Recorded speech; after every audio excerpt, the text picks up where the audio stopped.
Hi everyone! Welcome again to my channel. In today's video guys ay andito tayo ngayon sa aking mga succulents na nakatanim direct sa ground. So para maano kayo, ma-update kayo kung ano na yung hitsura nila ngayon. Dahil yung iba dito ay kumakapal na at naglakihan na rin, tumataba na. So iba na rin yung hitsura nila ngayon i-compare doon sa winter look nila. So yung winter look nila ay sobra nilang makulay. Ngayon ay unti-unti na silang nag-fade kasi nga paunti-unti na rin umiinit yung aming temperature ngayon. So, katulad nitong si Blue Jelly Beans ko, ang taba-taba niya guys. At ang kapkapal na, ayan. So, ito lahat ay tinusok ko lang to last year dito ng mga bandang, siguro mga October, nung tinusok ko lang to kasi nagkaroon to ng mga, stem rot nung pagkatapos ng summer. Nakalbo siya. So, ginupit ko ulit, kinatings ko ulit sila lahat, and then tinusok ko rin dito. Ayan. So, ngayon, ganyan na yung hitsura niya. Makapal na ulit at napakataba. Napakachabi ng kanilang dahon ngayon. Ayan. So, ito si Marinay. Tapos, meron tayo ditong malaki na Robra. Ayan. Maganda pa rin yung kulay ni Robra. Si Robra guys, kahit summer, mapula talaga siya. Hindi talaga siya totally nag-fade yung kulay. Mayroon at mayroon talaga siyang natitirang pulang kulay sa dahon. Tapos ito, mga Leticia, ayan, meron na ring baby. Yan, mga Leticia yan. Hindi ko alam kung dahon niya na tumubo dyan or tinusok ko. Nakalimutan ko na. Pero ito, tinusok ko yan. Diyan sa gilid at etong Leticia na to. So ito nga pala si Peach Boy. Ang ganda ng kulay ni Peach Boy. Yan, napakaganda ng kulay niya, dark na dark. So makulimlim nga pala ang panahon natin ngayon kasi meron kaming parating na ulan mamaya. Maya-maya mayroon na kaming ulan. Tapos ito, hindi ko alam kung anong pangalan nito. Basta tinanim ko lang siya dito. Yan, propagation ko rin to siya. So, napakaliit din nito nung nilagay ko dyan. Yan, bigla siyang lumaki ngayon. Tapos, ito si Rose Gilva. Yan, ang dami niyang babies guys. Oh. Tapos, mayroon pang ano dito. Oh. Ayan, mayroong ano. So, yan si Rose Gilva. Maganda ang kulay nito guys kapag na-stress. Nagiging pink siya. Pero, yung nandito direct sa ground, hindi talaga siya nagpipink. Green lang talaga siya. Tapos meron tayo ditong Polydonis and katabi naman niya si Bluebird. So parang nag-ano yung ano dito. Ay hindi naman pala. So akala ko nagmashi yung dilaw na dahon sa baba. Ayan, hindi nagmashi guys. So ayan si Bluebird, sobrang laki na rin niya. At ang ganda ng kanyang dahon. Makapal yung farina. Ayan si Bluebird. Tapos mga Little Beauty natin, ayan, kumapal na ulit. Tapos, mayroon tayo ditong si Marum. Itong Marum na to ay 2 heads. 2 heads to siya na pinaghiwalay ko. Ayan, malaki na rin sila ngayon. Sobrang laki. Ayan. Tapos, mayroon tong baby itong nandito. Nilagyan ko siya ng bato para hindi siya matumba kasi mahaba na yung stem niya guys. Ayan oh, napakahaba ng stem. Ayan. So kung nakita ninyo yung stem niya, ayan oh, ang haba ng stem tapos meron siyang baby. Mga 3 babies yata meron siya dyan sa baba. Tapos ito rin oh. Ayan.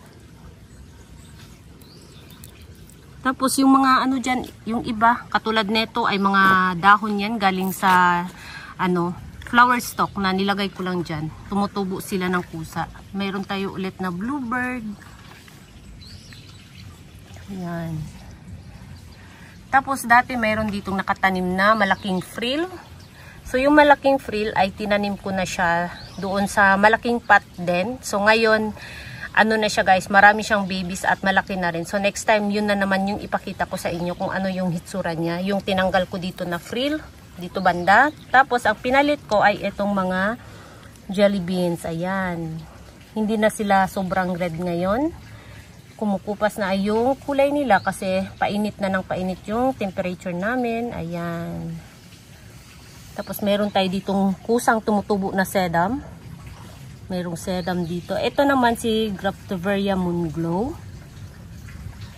Ayan. So kumakapal na siya ng kumakapal ngayon. Tapos ayan guys, ang sedum na kusang tumutubo dyan. Namumulaklak na siya. Kumakapal na siya ng kumakapal. So patapos na rin ang bulaklak nito.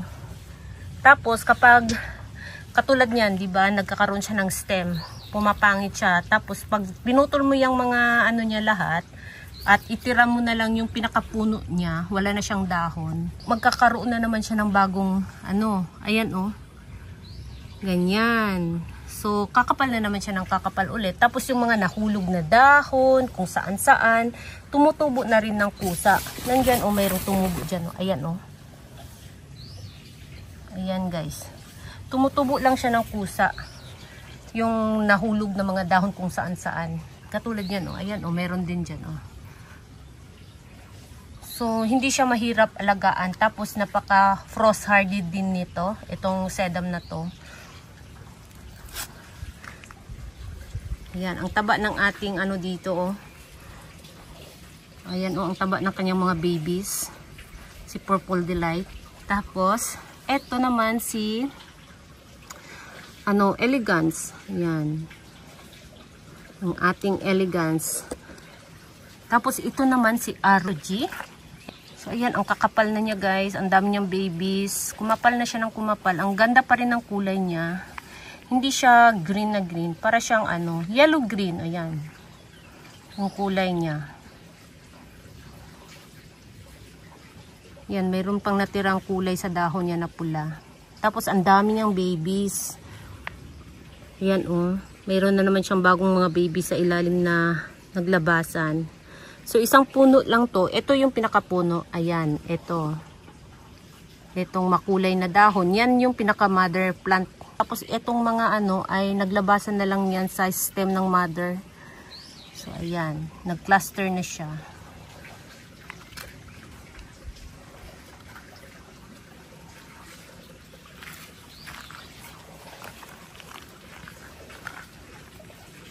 Tapos ito oh, kumapal na. Sedum din to siya. Si ano nga to? Si Dragon Blood yata to na sedum. Ayan. Tapos ang ating mga ghost plant.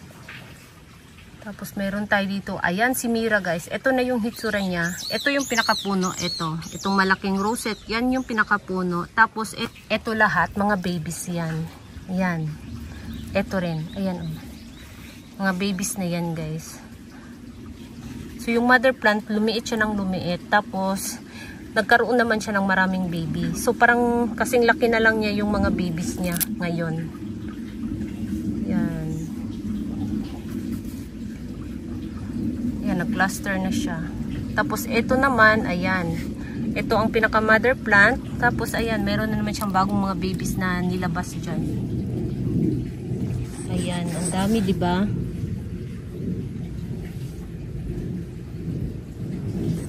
Dito din sa kabila, meron din. Ayan.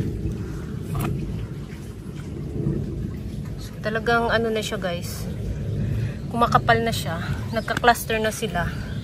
Tapos ito naman, ito yung late na tinanim ko na Mira. Mas nauna tong dalawan nito. Itong dalawa na to mas nauna. Tapos ito late na. Maliit din to nung tinanim ko dito. Tapos meron na naman siyang baby. Ayan oh. Ayan, meron siyang baby sa ilalim. So yan, ang sipag niya mag-anak. Meron din dito sa kabila. Ayan oh. So, ang bilis lang niyang paramihin itong Mira. So, kapag na-stress to, maganda din ang kulay niya. Nagiging parang orange din yung kulay niya kapag stress. Tapos, ang ating, ayan, malaki na guys. Ang ating dark vader. Tingnan ninyo guys. Diba? Malaki na yung ating ano. So, ito ay pinakapuno to siya. Hinedcut ko nga pala to. Tapos, yung head niya, nilagay ko sa pot. Tapos, ito yung pinakapuno.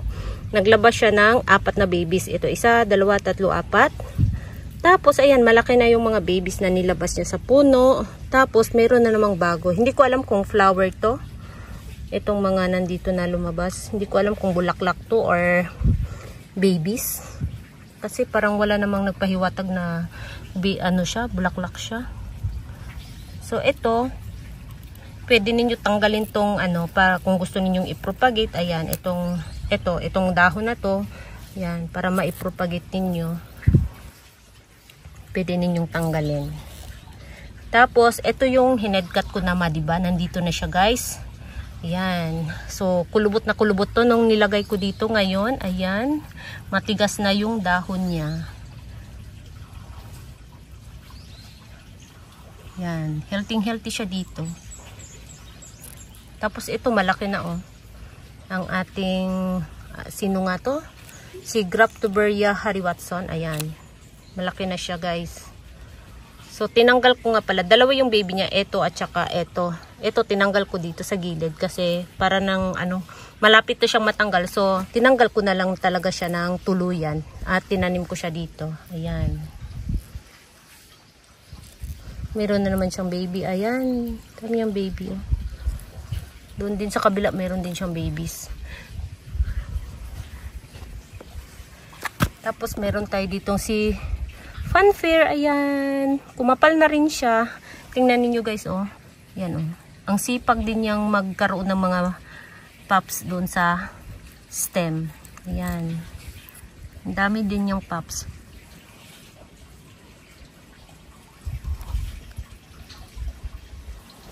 Ayan, kumakapal na rin siya, diba?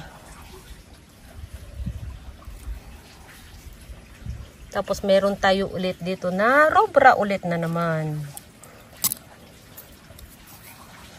Tapos ito, sobrang liit nito si Ronyoni ay nung last year, nung summer. Pagkatapos talaga ng summer guys, nagliitan to lahat.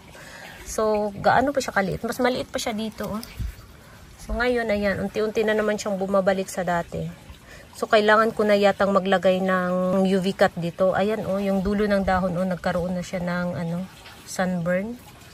Kailangan ko na yatang maglagay ng UV cut para hindi sila ma-sunburn. Tapos ito nga pala ang ating malaking, tingnan niyo guys, sobrang laki na niya. So yung sa bukid, yung dahon ano lang, konting-konti lang. Ito talaga ang dami niyang dahon, di ba? Bongga siya sa dahon kaysa yung nasa bukid. So ito mas ano to siya, mas matanda kaysa nandun sa nilagay ko sa mini greenhouse. Mas nauna lang to siya kaysa yung nasa mini greenhouse ko. Ayan, kaya marami siyang dahon. So medyo matured na rin to. Ayan. Meron siyang palabas na ayan, bulaklak. Tapos hindi ko alam kung meron siyang ano sa ilalim. Tingnan natin, check natin. Ah, mayroon siyang ano, babies. Ayan yung babies. So, yan, malaki na siya guys. Sobrang laki na rin. So, dalawa sila yung tinanim ko dito. Doon sa dulo. Yan, dyan sa dulo at saka ito. So, mas malaki yung dati na tinanim ko na tinanggal ko na ngayon. Yan, ito na lang yung tinira ko. So, medyo maselan kasi ito siya sa frost. Kaya yung isa tinanggal ko. Tapos ito yung iniwan ko. So, ayan, nag-survive naman siya sa winter namin. Yan. Siguro kapag ano, tanggalin ko na rin to. Kapag sobrang laki na rin niya. Kasi nakakadisturbo siya sa ibang halaman. So, nag-umpisa ng umulan guys. And ito nga pala ang aking PVN. Na hanggang ngayon ay hindi pa rin siya nagkakaroon ng baby sa stem. At mayroon na namang ano, snail. O, ayan o. Kasi ano na sa amin ngayon. Nasa tag-ulan season na. Kaya maglabasan na naman yung mga snail dito ngayon. Tapos ito naman si Pink Frill. Ayan, malaki na rin. So napakaliit nito nung tinanim ko last year na mga bandang October din yata. So autumn season ko kasi tinanim to dito. Ayan, so ilang buwan lang ay ganyan na siya kalaki. Ito, meron din siyang baby, ayan. Tapos naglagay din ako dyan ng Onslow, ayan. Cuttings yan na Onslow. Ayan, cuttings na Onslow yan.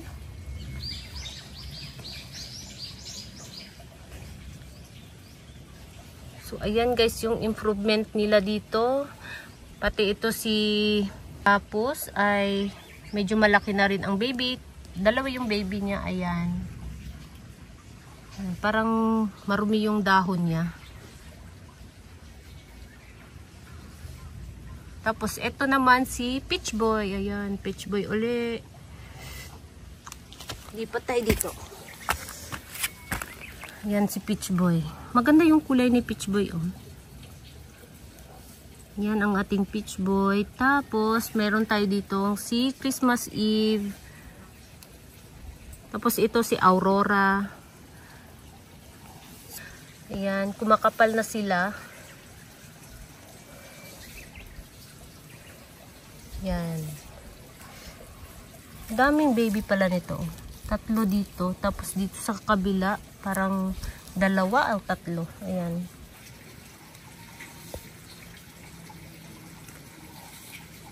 So, yun lang guys ang ating video for today. And thank you so much for watching. And please don't forget to subscribe and like to my channel. Sa hindi pa nakapag-subscribe, please subscribe my channel at i-click nyo na rin ang bell button para ma-update kayo pag nag-upload ako ng bagong video. Thank you so much sa mga bagong nag-subscribe sa aking channel at sa laging nanonood at sa manonood. Thank you so much for watching. See you on my next video. Bye-bye!